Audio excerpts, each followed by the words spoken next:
चलिए आगे बढ़ते हैं। 9वीं रात लगातार 9वां हमला और मिडिल ईस्ट में जंग की आग अब और भड़कती दिखाई दे रही है।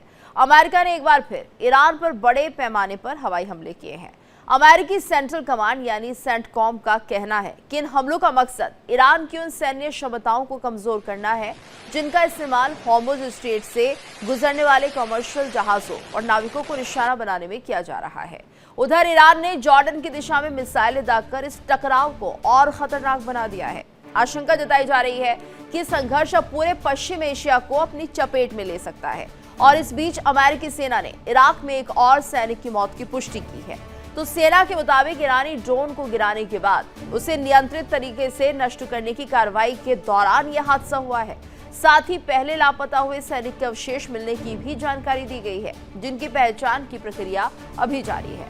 सवाल बड़ा है कि अमेरिका और ईरान अब पूर्ण युद्ध की ओर बढ़ चुके हैं। क्या हॉर्मुज स्ट्रेट का संकट पूरी दुनिया की अर्थव्यवस्था पर भारी पड़ सकता है? और क्या मिडिल ईस्ट में अब एक और बड़ा मोर्चा खुलने वाला है? इस बीच एक और बड़ी खबर आपको बता दें, ईरान पर अमेरिका का नया हवाई हमला। ये बड़ी खबर, अमेरिका ने एक बार फिर से अटैक कर दिया है। नया हवाई हमला लगातार 9वीं रात अमेरिका स्ट्राइक। सेंटकॉम ने नए ऑपरेशन की पुष्टि की है। ईरानी सैन्य ठिकानों को निशाना बनाया है। तो जॉर्डन की ओर ईरान ने मिसाइलें दागी हैं। अमेरिकी सैनिक की मौत की पुष्टि भी हुई है। सेंटकॉम ने नए ऑपरेशन की पुष्टि कर दी है। ईरान पर अमेरिका का नया हवाई हमला और 9वीं रात ये लगातार फिर से एयर स्ट्राइक की गई है। और मैं आपको बता दें, ईरान के विदेश मंत्री अब्बास अरागची का बड़ा बयान भी सामने आया है। ये बड़ी खबर सामने आ रही है अरागची से जुड़ी हुई।